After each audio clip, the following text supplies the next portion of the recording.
मरने के बाद सबको शांति मिल ही जाती है, लेकिन एक ऐसी भी महिला थी जिसके बॉडी को मरने के बाद भी 100 साल तक बॉडी को सबको दिखाया गया। लेकिन ये कोई आम औरत या महिला नहीं थी, बल्कि दुनिया की सबसे बदसूरत औरत थी और इनकी जिंदगी भी उतनी ही मुश्किल से गुजरी है और मौत के बाद शांति नहीं रही। ये सिर्फ बदसूरत ही नहीं बल्कि सबसे खराब किस्मत भी इन्हीं की थी, क्योंकि खुशी क्या होती है इन्होंने कभी महसूस ही नहीं किया। ये महिला थी जूलिया पास्टराना। मैक्सिको के सिनोलोवा नाम के शहर में साल 1834 में जूलिया पास्टराना का जन्म हुआ था और जन्म के समय से ही जूलिया को 2 बीमारियां थी। एक बीमारी थी हाइपरट्रिचोसिस लेनोजिनोस, जिस कारण से इनके सिर में बहुत ज्यादा बाल थे और इस बीमारी से उनका चेहरा भी नहीं बच पाया था। और दूसरी बीमारी थी जिंजिवल हाइपरप्लासिया, जिस कारण से उनके होंठ और मसूड़े बड़े थे और बाहर निकले हुए थे। उनके दांत टेढ़े मेढ़े थे। कोई जूलिया को बियर्स वुमेन कहता था तो कोई उसे एप वुमेन के नाम से कहता था। कुछ दिनों में लोगों ने उन्हें ugliest women of the planet का भी टाइटल दे दिया। जूलिया का बचपन एक अनाथालय में गुजरा और फिर वो जब थोड़ी बड़ी हुई तब मेक्सिको के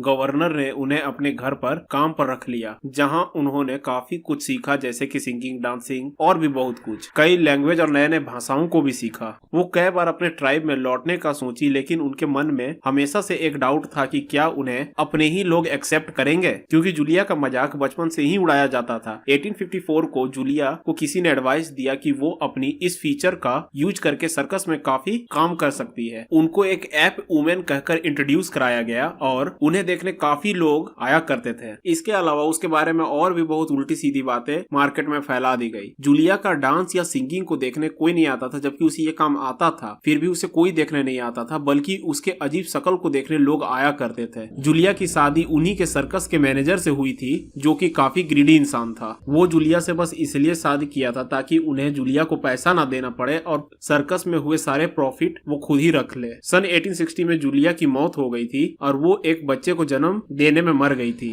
जिस बच्चे को जूलिया ने जन्म दिया था वो बिल्कुल जूलिया की तरह ही दिखता था और कुछ दिनों में उस बच्चे की भी मौत हो गई थी। और जूलिया का जो पति था, वो सर्कस का मैनेजर, वो इतना ज्यादा ग्रीडी था कि उसने उसकी बॉडी और उसके बच्चे की लाश को एक मैक्सिकन यूनिवर्सिटी के प्रोफेसर को बेच दिया और उस प्रोफेसर ने इन दोनों की बॉडी को मम्मी बनाकर एक म्यूजियम में रखा ताकि इसे प्रॉफिट कमा सके। और यहीं पे वो बात उठती है कि 100 साल तक इसके बॉडी को लोगों को दिखाया गया कि ऐसा भी इंसान जन्म लिया था। तो ये थी जूलिया की story. We hope you like this video, so please like, share and subscribe to our channel. हम सब जानते हैं।